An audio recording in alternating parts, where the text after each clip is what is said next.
નમસ્કાર વિદ્યાર્થી મિત્રો, જ્યારે આપણને વર્ગમૂળની અંદર આવું અનંત સુધી આપ્યું હોય ત્યારે આપણે માથું ખંજવાળવા માંડીએ છીએ. પણ અત્યારે તમને એવી ટ્રીક આપું છું, પછી ચપટી વગર તમે આનો જવાબ આપી દેશો. પેનની પણ જરૂર નહીં પડે. હા, પેનની પણ જરૂર નહીં પડે. જ્યારે તમને વર્ગમૂળની અંદર આવું અનંત સુધી આપ્યું હોય અને બંને વચ્ચે કોઈ જ નિશાની ના હોય, મતલબ ગુણાકારની નિશાની હોય, ત્યારે કાંઈ જ નહીં કરવાનું મિત્રો. અંદર જે સંખ્યા હોય ને એ જ આપણો જવાબ થાય. 13 તો આપણો જવાબ પણ કેટલો આવે? 13 જ આવે.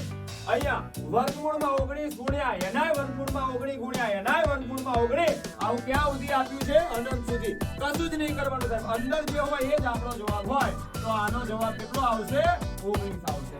હજુ એક દાખલો ગણીએ દોસ્તો. વર્ગમૂળમાં 23 એનાય વર્ગમૂળમાં 23 આવું અનંત સુધી આપ્યું હોય ત્યારે તમારે કશું જ કરવાની જરૂર નથી. અંદર જે હોય ને એ જ આપણો જવાબ થશે. આ એકદમ જોરદાર અને ઈઝી ટ્રીક હતી. એટલે આની અંદર આ બંને પ્રશ્નોના જવાબ તમારે કમેન્ટ બોક્સની અંદર જણાવવાના છે. અને આવી જ અવનવી ટ્રીક શીખવા માટે આપણી આ ચેનલને સબસ્ક્રાઇબ કરવાનું છે. જય હિન્દ, જય ભારત.